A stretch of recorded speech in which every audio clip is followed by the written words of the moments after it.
doenças psicossomáticas, como a mente interfere na nossa saúde e quais são os sinais e sintomas que podem apresentar. Muitos pacientes chegam no consultório relatando que sentiu pontadas no coração, dificuldades na respiração, dores no corpo, travou. E quando vão no médico no hospital, chegam com a conclusão que era apenas uma questão emocional. E quando a gente coloca o apenas nessa frase, deixa um problema muito sério, que é a emoção doente patológica, sendo um problema pequeno. E não é, porque se uma emoção, como ansiedade, medo, tristeza, frustração, pode gerar uma pontada no coração que gera um sintoma de um infarto, é um problema muito sério. Eu trabalhei durante muito tempo com ortopedistas, neurologistas e cardiologistas em São José, que quando eles tinham esse diagnóstico, e também em São Paulo, como nos hospitais da China e agora aqui no Japão, que quando as pessoas elas iam para o consultório e todos os exames clínicos estavam ok, ou seja, faz a eletro, faz a radiografia, a tomografia, e o exame está tudo limpo, está tudo ok, os exames e as taxas neurológicas, hormonais, bioquímicas, estão todas perfeitas. E isso é bom, mas isso é desesperador, né? Porque a pessoa ela tá sentindo mal, ela tá sentindo sintoma físico, o sintoma emocional e não tem uma resposta. E ela começa a buscar essa resposta desesperadamente. Você já passou por isso? Ou já teve um paciente teu que passou por isso? E é quando a medicina tradicional chinesa, japonesa, psicossomática, ela pode dar esse suporte de entender o paciente, de entender qual é a sua história clínica e como essas emoções estão gerando esses psicossintomas.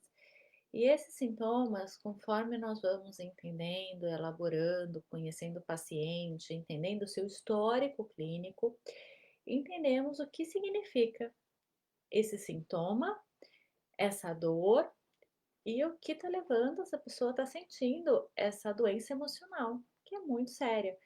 E 80% hoje das pessoas que vão ao consultório clínico, principalmente nesse momento de corona, que às vezes não sabe se é corona, se é sinusite, se é ansiedade, se é medo de ter tudo isso, porque também da falta de ar, e a falta de ar é um sintoma do corona, mas também é da síndrome do pânico, as coisas começam a ficar muito evidentes de como as emoções elas alteram a funcionalidade da saúde e como a mente, a psicoemoção, elas alteram a qualidade de vida da pessoa.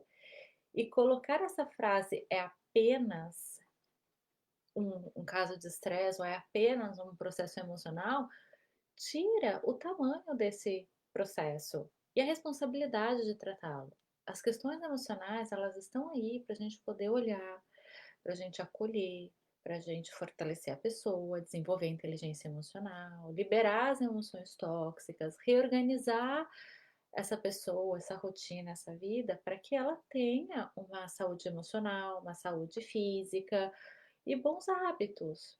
Então, trazer a pessoa para essa consciência, trazer a pessoa para essa prática e principalmente entender que as emoções elas geram reações fisiológicas e essas sensações fisiológicas elas geram sintomas, é importante para a gente poder tratar esse ser humano, poder entender o que está acontecendo e qual é a síndrome e sintoma deles. Hoje eu recebi uma mensagem, por isso que eu estou fazendo esse vídeo com vocês. Inclusive, peço a participação de vocês. Você já sentiu um psicossintoma? Você já sentiu uma dor emocional? Tem pessoas que às vezes sentem perda de cabelo, queda de cabelo, roxos no corpo, falta de ar, pontada no peito, às vezes sente tremor, insônia. Tem desde o mais sutil e até o mais intenso, né? Comer emocionalmente, então às vezes a pessoa se sente ansiosa e começa a comer bastante. Isso também é um fator psicoemocional que vai para a saúde. A pessoa, inclusive, se sabota muito na dieta, começa a ter dificuldade de perder peso porque ela come por ansiedade.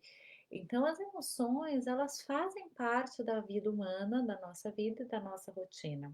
E hoje eu recebi uma mensagem, era de madrugada aqui no Japão, de manhã, de tarde aí no Brasil, que a pessoa estava sentindo uma pontada muito grande no peito e ela estava com medo de ir para o hospital, por causa do corona, mas também estava com medo de ser alguma coisa cardíaca. Então, assim que eu acordei, entrei em contato com ela, nós fizemos uma sessão online de pontos para relaxar e voltar essa respiração, relaxar esse peito, fazer essa bomba cardíaca nessas emoções, esses pensamentos a fluírem. Que na medicina chinesa e japonesa, a mente, ela tem uma conexão muito grande com o coração. Então, quando, que é uma simbologia, né? Então, quando os pensamentos estão a mil, as emoções também estão a mil. Então, naquele momento, ela estava tendo uma crise de ansiedade com sintoma cardíaco que a gente teve que reorganizar, equilibrar, entender qual era o fundo, qual era a raiz, o que estava acontecendo no dia daquela pessoa para entender o porquê que foi aquele manifesto. Mas é complexo, porque é toda uma história, a gente acaba vivendo no automático, então vive um monte de coisa, fica com uma sobrecarga emocional, uma sobrecarga de atividades, N coisas, é a vida. Mas é importante também organizar a vida para organizar a nossa saúde, para organizar a nossa rotina, para organizar a nossa vida e termos um resultado melhor. Seja no trabalho, uma pessoa com uma inteligência emocional, uma pessoa que está mais tranquila, entendendo os seus gatilhos emocionais, os seus desequilíbrios, ela consegue fortalecer as suas emoções, fortalecer a tua mente, consegue desviar e se adaptar a algumas condições e começa a entrar num ciclo mais saudável, ter melhores resultados, ser mais produtivo. Inclusive financeiramente, a saúde financeira é extremamente ligada à saúde emocional. Quando a pessoa ela está pensando no seu meio familiar, no seu meio de relacionamentos, entender quais são as dinâmicas de relacionamento, como que ela se sente em relação a essas experiências pessoais, para que a gente possa fortalecer, melhorar os relacionamentos, a expressão, né? Então, falar de tratamento psicoemocional, individuação do ser humano, né? Entender como que esse ser humano ele vive a rotina dele e como que ele se expressa, como que ele consegue ser quem ele é na sua totalidade e como esse ser ele consegue se encaixar dentro da tua vida e dos outros meios. Porque às vezes as formas de adaptação a pessoa ela vai perdendo a sua forma. E geralmente quanto mais se perde a forma, mais psicossintomas e sintomas físicos, né, por exemplo, dores, começam a aparecer. Então a gente precisa cada vez mais entender qual é o incômodo, ou interno ou externo, do paciente, para que a gente possa conduzi-lo a uma função emocional, uma função, uma inteligência e entender qual é o psicossintoma apresentado.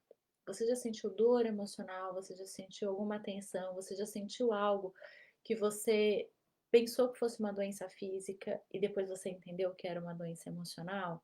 Ou era só uma doença emocional? Ou era só uma crise de estresse, ansiedade?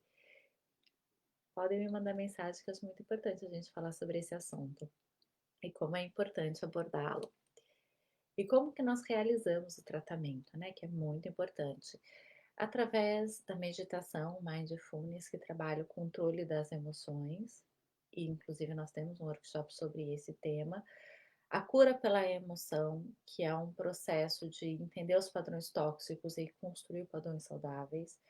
Nós temos o Ikigai aqui no Japão, que é alinhar o seu propósito, criar as suas forças emocionais, desenvolver as suas forças psicoemocionais. E para profissionais da saúde, formar Meiji, que é uma especialização para profissionais da saúde, para que se habilitem a tratar de pessoas, psicoemoções e fortalecer esse processo que a pessoa tenha uma força psicoemocional, uma liberação dessas tensões, dessas memórias traumáticas, para que possa se expressar. O corpo ele é movimento, o corpo ele é expressão, o corpo ele é vida. Você tem vivido a tua expressão em todos os sentidos. Na China e aqui no Japão nós aprendemos que primeiro o profissional ele tem que se habilitar, se treinar, se cuidar para poder trabalhar, cuidar, incentivar e inspirar também o nosso paciente. Você tem se sentido inspirado na tua vida? Inspirado a se cuidar, a se melhorar, a se desenvolver? O que que você tem sentido? Como tem sido suas sensações? Tá aqui acompanhando.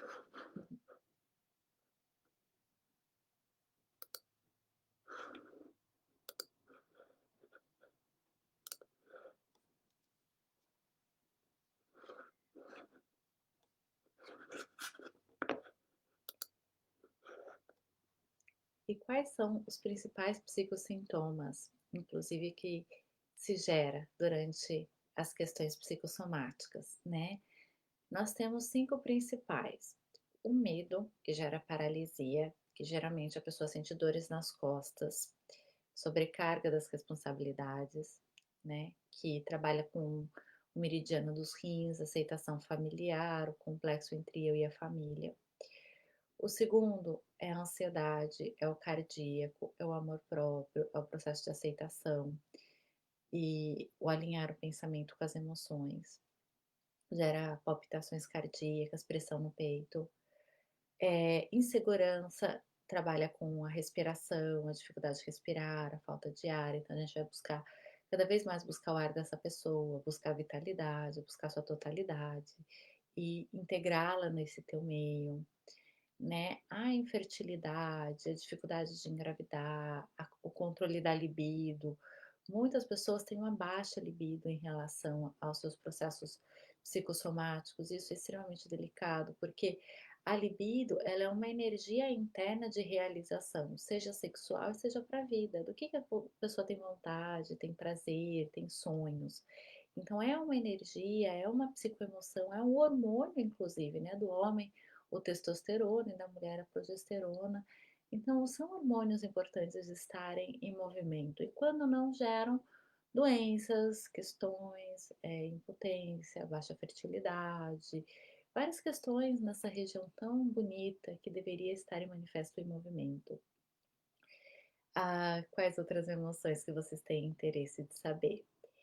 Então, nós temos o fígado, que é a raiva, que é a frustração, que merece também essa atenção de entender o que você precisa expressar, entender o que você precisa direcionar, o que você precisa realizar. Quando estoca essa energia do fígado, né? Quando você deixa de realizar, deixa de agir, às 3 da manhã você tem aquela insônia que te desperta a pensar, a realizar, entender o que está acontecendo na tua vida. Muitas pessoas relatam essa insônia das 3 da manhã, quando se desperta para fazer alguma coisa ou realizar algum processo. E também em relação ao baço pâncreas, o pensamento, a imunidade, a forma que eu fico pensando no passado, nas coisas que sobrecarregam. Então, entender qual é esse complexo e como eu posso desenvolvê-lo na minha vida ativa e como eu fazer um suporte com o paciente dentro da terapia é extremamente importante. Então, se você, em qualquer lugar que você estiver, precisar desse auxílio, buscar essa saúde psicoemocional, trabalhar suas emoções, esses sintomas, por favor, mande uma mensagem. Se você tiver interesse em desenvolver seus pacientes, também pode me escrever e a gente começa a desenvolver essa saúde integral, essa saúde harmônica, com estudos fidedignos, com um processo que pode realmente gerar essa cura entre o corpo, a mente e as emoções no nível mais profundo, fidedigno e que gere o bem-estar e resultados. Não deixe a sua saúde para depois, não deixe esse era apenas uma crise emocional, parecer que isso não é um problema, porque esse é o principal movimento de cura. Então, se você sentiu algo e esse algo tem a ver com as suas psicoemoções, com a sua saúde emocional, com a sua inteligência emocional, comece agora o teu processo de despertar, de tratar e de curar-se, porque a responsabilidade ela é sua, do seu processo, das suas escolhas e do início da sua jornada. Então, decida agora, desperte agora e não deixe para depois de desenvolver a tua melhor versão. Então, eu desejo muita saúde, muita consciência psicoemocional e que você interprete, entenda e se descubra na tua melhor versão. E entenda que sempre, se o corpo fala, escute-o. E se tem um sintoma que o teu corpo está trazendo, busque uma forma de tratar, de cuidar e de ressignificar, trazer um novo ressignificado a essa situação. Porque provavelmente, se é um sintoma agudo, por exemplo, uma dor, uma ansiedade, alguma sensação, né, como falta de ar, Muitas das vezes o seu corpo já te avisou, te alertou, tua mente, tuas emoções, e agora ele está pedindo um socorro físico, que é o último estágio dessa forma de autocura, tá bem? Então agradeço muito, peço que vocês compartilhem, convidem e chamem as pessoas que precisam olhar, se atentar para isso. Tenho certeza que perto de vocês tem alguém, algum familiar, algum amigo, algum terapeuta que com certeza precisa dessa informação para poder iniciar o seu processo e que seja agora, tá bem? Muita saúde e gratidão, sou Mayra Cordeiro, espero sempre agregar e me escrevam o que vocês acharam, o como que foi boa a live para vocês, o que que agregou na tua vida. Muita saúde e gratidão.